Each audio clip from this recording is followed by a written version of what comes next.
believe in the power of music. Music is my life.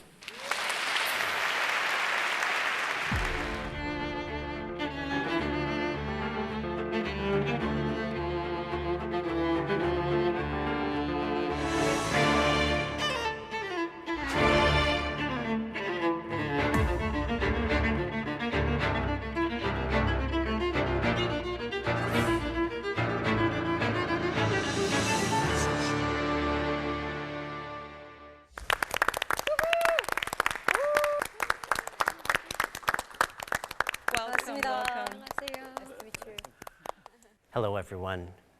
My name is Richard Yongjae O'Neill and I play the viola. The coronavirus has brought many negative things. Life before corona. I used to perform concerts all over the world, traveling constantly, sharing my music with people around the world. It was my lifelong passion.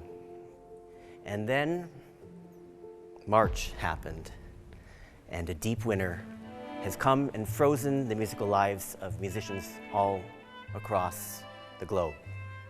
From New York to London, within a few weeks this past March, musical performances stopped. Every performance on every continent was canceled. Musicians everywhere were instantly sidelined. Entire seasons of concerts were abandoned. Theaters, concert halls, and opera houses went dark, and furloughs, layoffs, and bankruptcies began. For the first time in my professional career, I had absolutely no concerts. There were no re-engagements. My calendar was completely blank. Back at home in Los Angeles, I wrestled with the challenge of being out of work for the first time in my life. How long would concerts be canceled? When would it be safe for audiences to return to the concert hall? The news kept getting worse and worse. But then an invitation came from Korea. Not from a concert hall, but from a hospital. And it was my first invitation to play in public, but it would require me to fly for 20 hours through multiple airports, and upon my arrival here in Korea, would require me to quarantine for 2 weeks in complete self-isolation. However, this challenge, how daunting it seemed to be by myself yet another 2 weeks and to risk my health being on a plane for that long, I didn't even think twice about coming.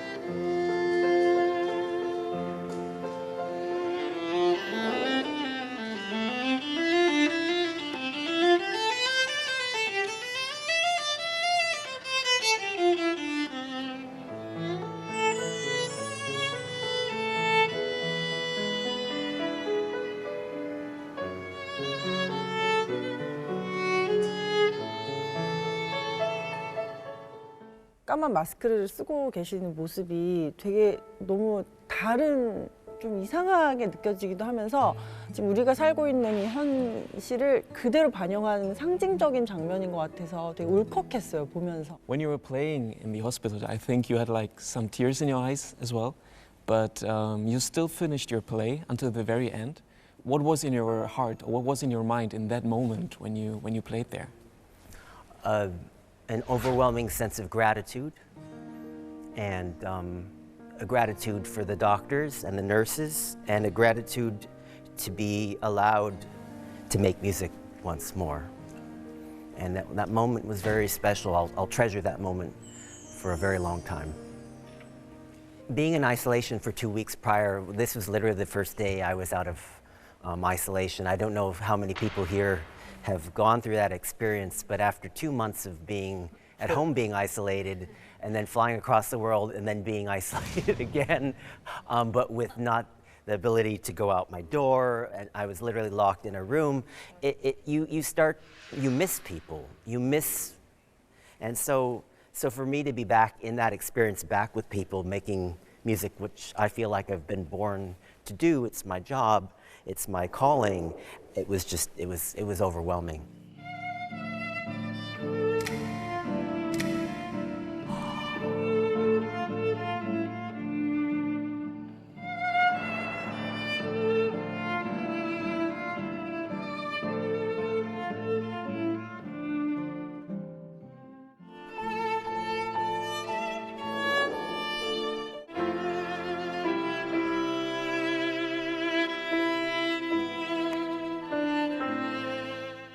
The last 2 months,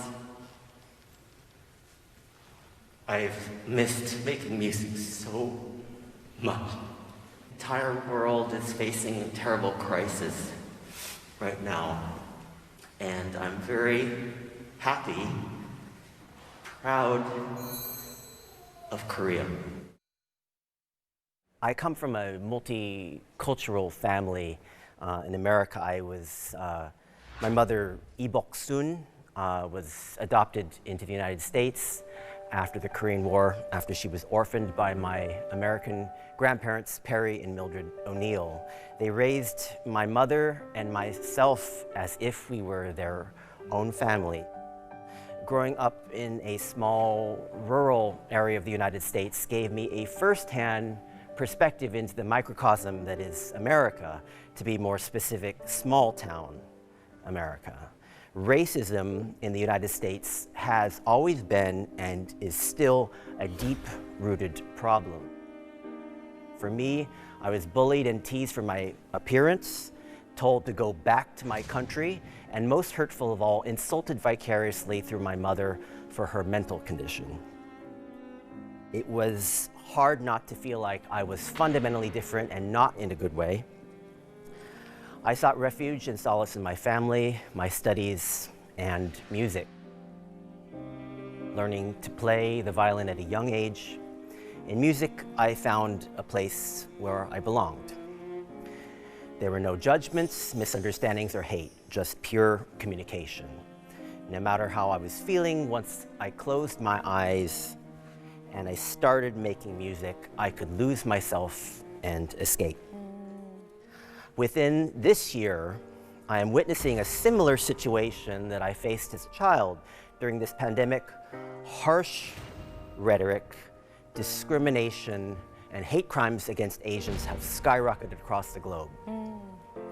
For some, Asians are to blame for the coronavirus.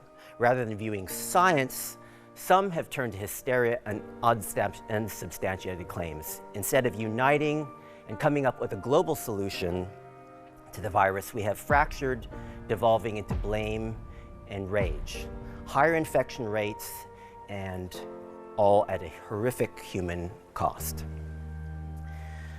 As a young man and aspiring musician from limited means, there were many moments of my life that I lived in great doubt, where the risk of complete failure was ever present. The worldwide global music community is facing a similar challenge today.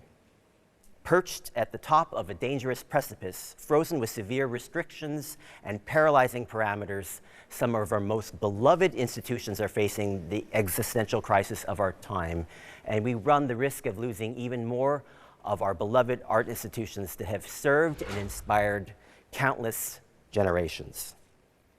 For my fellow artists, I would ask of you, what can you do for your audience during this challenging time when our prescribed way of communicating has been forbidden? How can we keep music relevant, powerful, and perhaps most importantly, for everyone to enjoy? How can we keep making music while being silenced? And for our beloved, dear audience, I would ask for all of those moments that your souls were comforted, spirits lifted, imaginations set free.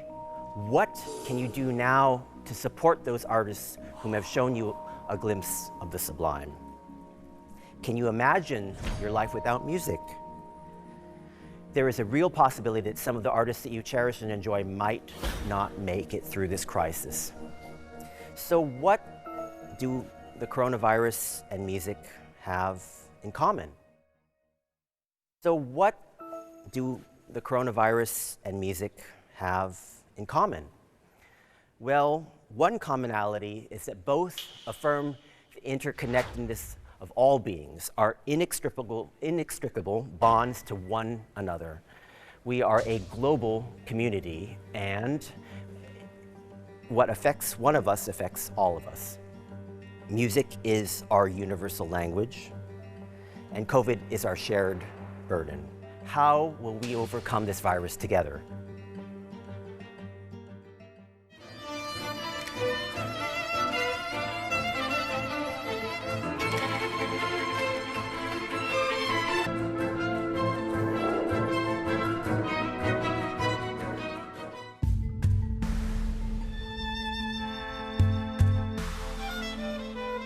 In a regular season, post or pre-COVID, we would have toured the world with over 80 performances a year, often several months abroad to musical capitals of Europe and Asia.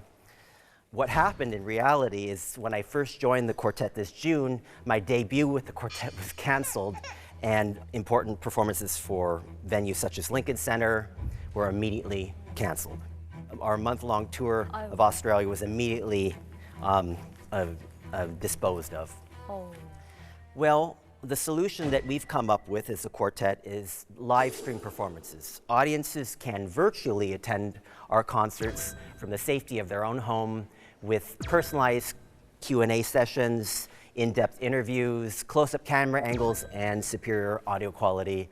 And it's been a wonderful gift to all of our audiences worldwide to have been able to experience our quartet in a new and innovative way.